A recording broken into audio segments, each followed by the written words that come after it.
کوئی بات ہو رہی تھی، ایک حجرے میں بیٹھے تھے، دروازے پہ دستک ہوئی، مسند امام احمد میں حدیث ہے، نبی پاک علیہ السلام نے فرمایا انس دروازہ کھولو، دروازے پہ وہ بندہ ہے جس کو اللہ بغیر حساب کتاب جنت عطا فرمائے گا، وہ بندہ ہے دروازے پہ۔ حضرت انس بن مالک کہتے ہیں میں نے دروازہ کھولا تو بندہ دیکھا، غریب سا ایک انصاری صحابی، اور بندہ بڑا سادہ، وضو تازہ کر کے آیا تو پانی کے قطرے داڑھی سے بہہ رہے، اور چمڑے کے جوتے اس نے لپیٹ کے نا تو بغل میں چھپائے ہوئے، آ کے اتحیات کی حالت میں بیٹھا، حضور سے دو چار باتیں کی، چلا گیا۔ ہم اس کا رنگ دیکھتے رہے اور مصطفیٰ کا کرم دیکھتے رہے۔ اس کو حضور نے جنتی کہا ہے۔ کہتے ہیں اگلے دن اسی ٹائم اسی وقت ہم حضور کے پاس بیٹھے تھے، پھر دروازے پہ دستک ہوئی، حضور نے فرمایا دروازہ کھولو، دروازے پہ وہ بندہ ہے جسے اللہ بغیر حساب کتاب جنت عطا فرمائے گا، بغیر حساب۔ کہتے ہیں دروازہ کھولا، اور جیسے ہی میری نظر پڑی بندہ بھی وہی ہے جو کل آیا تھا، اور انداز بھی وہی ہے جو کل تھا، اسی طرح پانی کے قطرے، اسی طرح جوتے بغل میں، السلام علیکم، کل حضور فلاں بات کی تفصیل پوچھنی مجھ سے رہ گئی تھی، غلطی ہوگی، دوبارہ آیا ہو۔ اس نے اپنی گفتگو کی، چند جملوں میں بات سمیٹی، چلا گیا۔ فرماتے ہیں اتفاق کی بات کہ دن تیسرا، بندے بھی ہم دونوں، میں اور عبداللہ ابن عمر، حضرت انس بن مالک کہتے ہیں دونوں بیٹھے تھے، سیم ٹائم سیم ڈے، پھر دستک ہوئی، حضور نے فرمایا دروازہ کھولو، اور مسکرا کے فرمایا دروازے پہ وہ بندہ ہے جسے اللہ بغیر حساب کتاب جنت عطا فرمائے گا۔ کہتے ہیں کھل اٹھے ہمارے چہرے، باہر گئے، دستک ہوئی تھی، دروازہ کھولا۔ فرماتے ہیں مجھے یقین تھا وہی ہوگا جو 2 دن پہلے آیا تھا،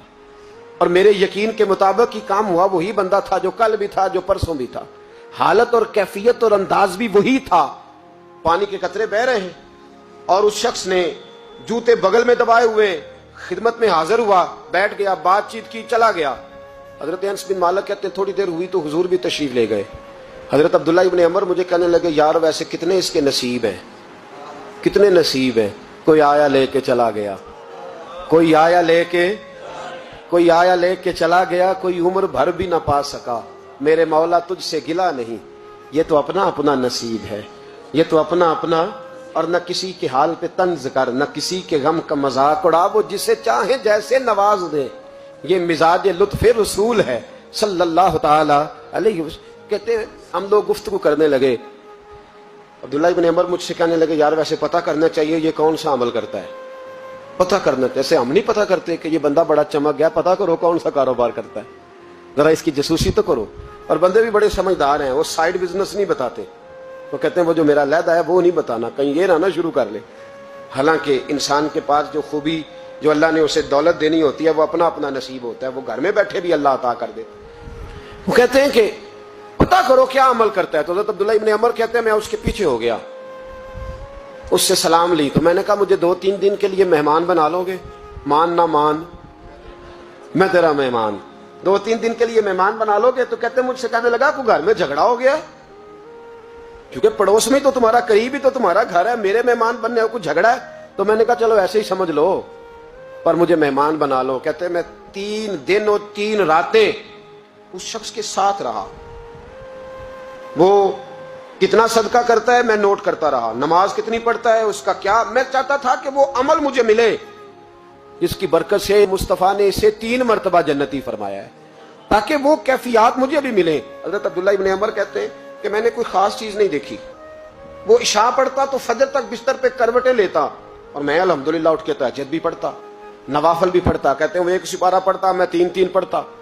فرماتے اس نے 3 دنوں میں کھجور بھی صدقہ نہیں دیے کہ کھجور بھی، اور میں نے بڑے بڑے غریبوں کی مدد کی۔ میں کہنے لگا کہ عمل تو میرا زیادہ ہے اس سے، پھر خوبی کیا ہے؟ خاص توجہ کرنا، اسلام اور دین کا جو فکری اساس ہمیں صحابہ نے دی۔ حضرت عبداللہ ابن عمر کہتے ہیں میں نے تیسرے دن سے کہا بھائی اللہ تیرا بھلا کرے، تو نے بڑی خدمت کی، میں نے جانا ہے میرا کوئی جھگڑا نہیں ہوا تھا،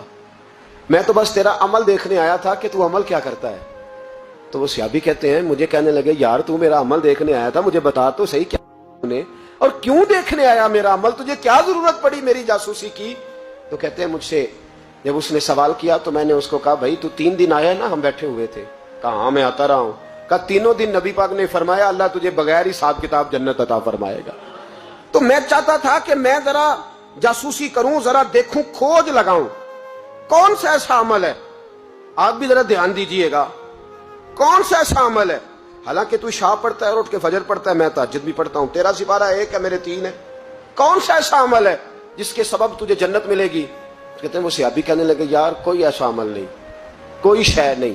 میں اس قابل ہی نہیں، من آنم کے من دانم، جو میں ہوں مجھے پتا ہے۔ کہا پھر کوئی بات تو ہوگی، تیری مہربانی بتا دے، میں نے 3 دن 3 راتیں محنت کی ہیں، بتا دے۔ کہتے ہیں وہ کہنے لگے اگر تجھے بتاؤں نا تو پھر سن، میں جب رات کو سوتا ہوں تو اپنے دل پہ نظر ڈالتا ہوں، اور سویرے جب اٹھتا ہوں تو پھر اپنے دل پہ نظر ڈالتا ہوں، موبائل پہ نہیں، کنجی پہ نہیں، یہ چابیاں کدھر ہیں، بٹوے پہ نہیں، میں رات کو سوتے ہوئے بھی اپنے دل پہ نظر ڈالتا ہوں، سویرے اٹھتے ہوئے بھی میں سب سے پہلے اپنے دل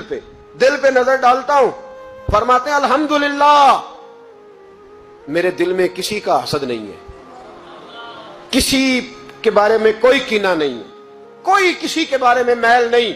میں اللہ کے ہر بندے کے بارے میں سوچ، نظریہ، فکر اچھی رکھتا ہوں۔